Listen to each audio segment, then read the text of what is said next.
Swami Samarth. Sunita recipe चॅनलमध्ये आपलं स्वागत आहे. कुठल्याही कामाची सुरुवात आपण गोड पदार्थापासून सुरू करतो. आज मी बनवणार आहे गव्हाची खीर. येतो शहरात ही खीर कुणी खात नाही, त्यामुळे ग्रामीण भागात केली जाते. आता आपण आपल्या रेसिपीला सुरू करूया. गव्हाच्या खीरीसाठी लागणारे साहित्य: 1 वाटी गहू, ओलं नारळ, 1 वाटी गूळ, काजू, बदाम, बडीशोप, वेलदोडे आणि अर्धी वाटी तांदूळ. गहू मी 5 मिनिटं पाण्यात ठेवून मिक्सरमध्ये त्याचं साल काढून घेतलेलं आहे.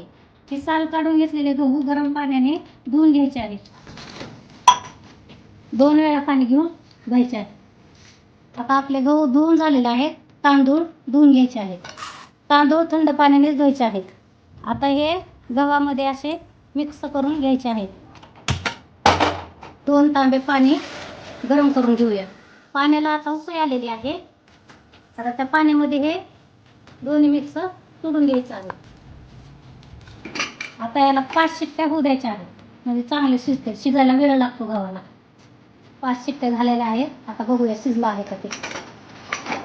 मस्त असे आपले गहू आणि तांदूळ शिजलेले आहेत बघा. आता ह्याला ना एकजीव करून घ्यायचं आहे असं.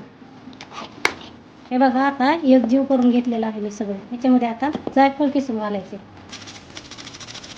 नारळ घालून घेऊया याच्यामध्ये. बडीशेप आणि वेलदोड्याची पावडर, थोडीशी साखर घालून बारीक केलेलं आहे आणि वरती काजू बदामचे तुकडे टाकलेले आहेत.